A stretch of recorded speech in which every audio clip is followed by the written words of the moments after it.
10 Hail Marys, I meditate for practice. Channel 9 News tell me I'm moving backwards. 8 blacks left, death is around the corner. 7 misleading statements by one persona. 6 headlights waving in my direction. 5-0 asking me what's in my possession. Yeah, I keep running, jumping the air. Hi, everyone. Good afternoon, Detroit. Oh, it's good to be in the House of Labor. Can we hear for Tyrese?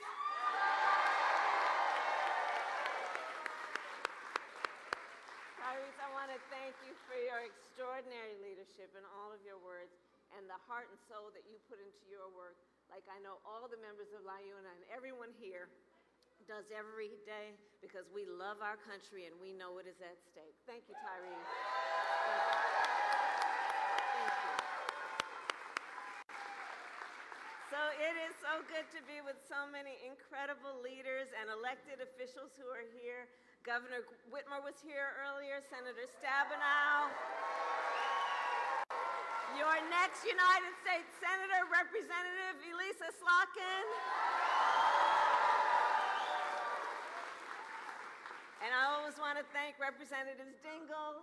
Where is she? There she is. Stevens, Thaddenar, all of you for the work that you do every day. And to all the labor leaders who are here, I thank you all for your extraordinary work. Don't we love Labor Day? We love Labor Day. It's always been that way, right? The way we celebrate Labor Day is we know that hard work is good work. We know that when we organize, when we bring everyone together, it's a joyful moment where we are committed to doing the hard work of lifting up America's families. And I want to thank everyone here for that work and the way you do it every day, including General President Booker of the Laborers, President Fain of UAW, President Pringle of NEA, President Slevin of the Utility Workers, and President Weingarten of the AFT.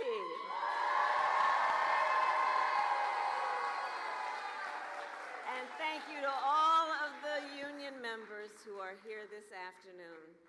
So, on Labor Day and every day, we celebrate the dignity of work. The dignity of work. We celebrate unions because unions helped build America, and unions help build America's middle class. It is true across our nation, and it is true here in Detroit. Nearly 140 years ago, in this very city, 10,000 people marched in one of our nation's first Labor Day parades. Many held signs that read, "Divided, we can beg. United, we can demand."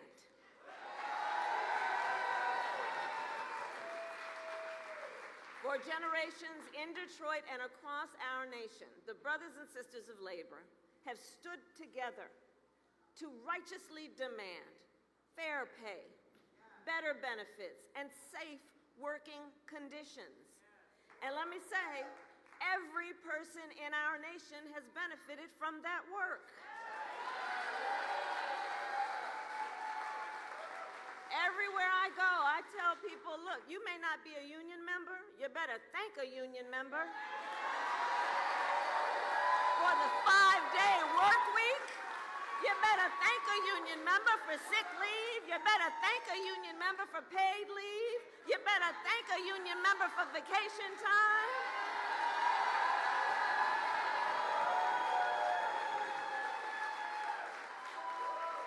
Because what we know is when union wages go up, everybody's wages go up. When union workplaces are safer, every workplace is safer. When unions are strong, America is strong.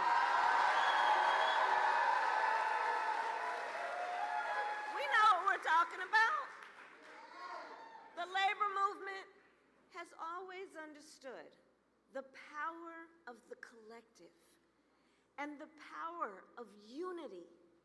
The power of unity.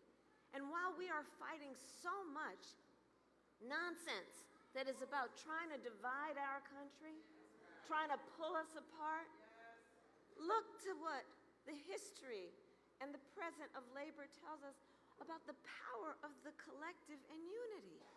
The spirit of that work, as much as the product of that work, is very telling and gives us really good lessons about what creates strength. And you know, many of you know my parents met while they were active in the civil rights movement. So when I was young, my parents, I see some young leaders here today. When I was young, my parents would take me to the meetings. I see our young leaders.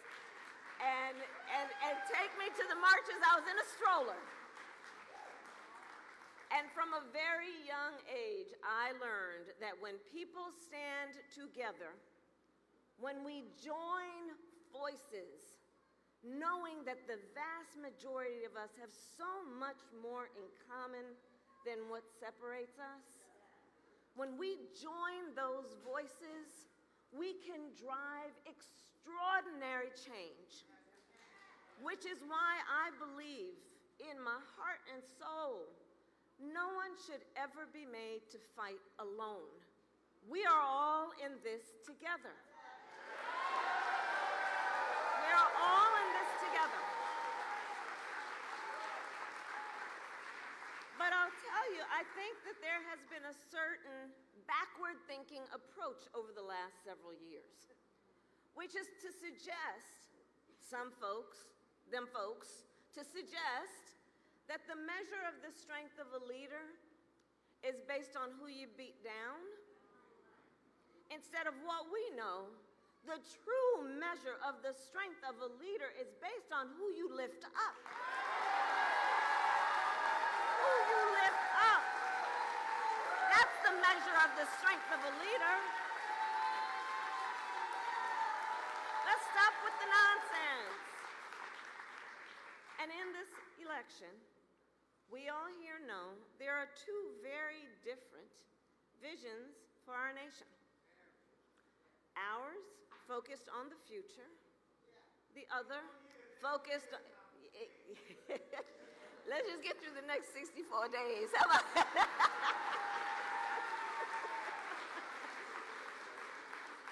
And ours, yes, my dear brother, is focused on the future, and theirs is focused on the past. And we fight for the future. We fight for a future where all people receive dignity and respect and opportunity for not just for some, but for all. That's what we are fighting for.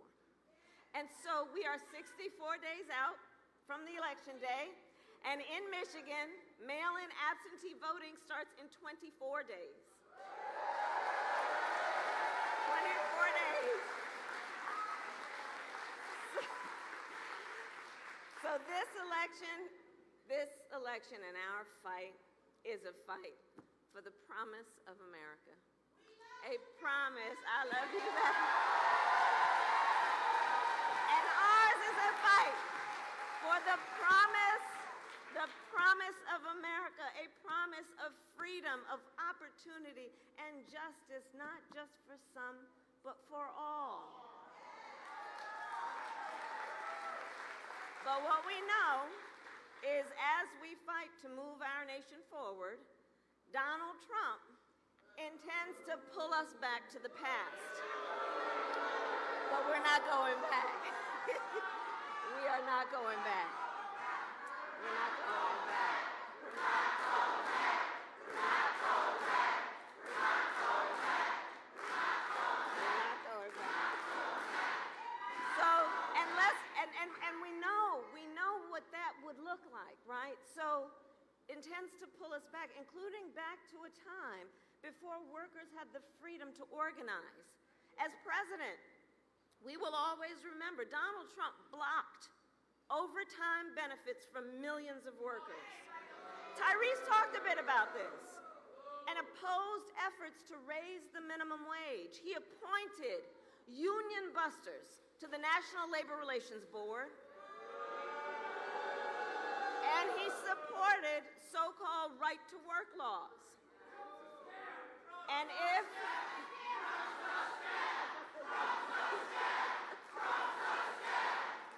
well, here's the thing. Here's the thing. We have a choice here, right? And we're not going back, because we also know that if Donald Trump were reelected, he intends to give tax cuts to billionaires and big corporations. He intends to cut Social Security and Medicare. He wants to impose what in effect is a national sales tax on everyday products and basic necessities that will cost, and economists have said this, that will cost a typical American family almost $4,000 a year. He wants to repeal the Affordable Care Act and take us back to a time in our country which most of us remember, when insurance companies, you remember, had the power to deny people coverage based on a pre-existing condition. Remember that? Deny people, children who had asthma, a survivor of breast cancer, a grandparent with diabetes. Look, America has tried those failed policies before, and they are failed policies. And we are not going back. And we are not going back. We are not going back. And instead, we fight for a future where no person has to go broke just because they got sick. And so when I am president, we will continue to strengthen the Affordable Care Act. We will bring down the cost of prescription drugs, not only for some, but for all Americans.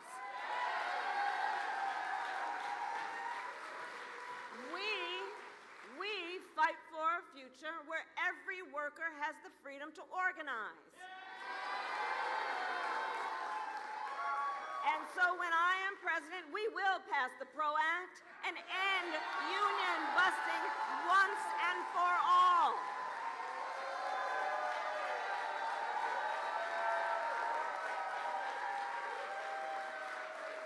And I'll remind everybody on all these bills, we got to elect a Congress who supports that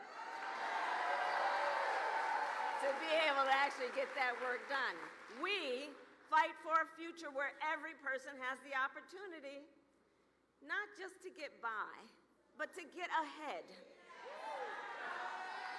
And so when I am president, we will continue to build what I call an opportunity economy, so that every American has an opportunity to own a home, to start a business, to build intergenerational wealth for their family. We fight for a future where every senior can retire with dignity. And so when I am president, we will continue to defend Social Security, Medicare, and pensions, just like we have done.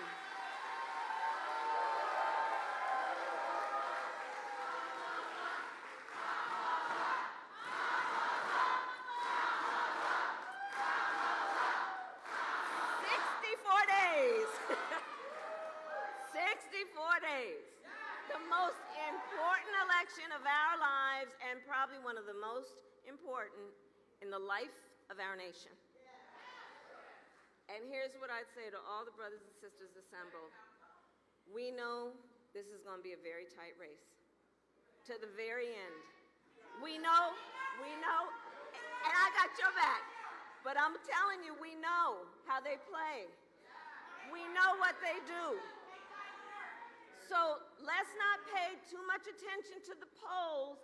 Let's know, like labor always does, we are out here running like we are the underdog in this race because we know what we are fighting for. We know what we stand for, and that's why we know what we fight for.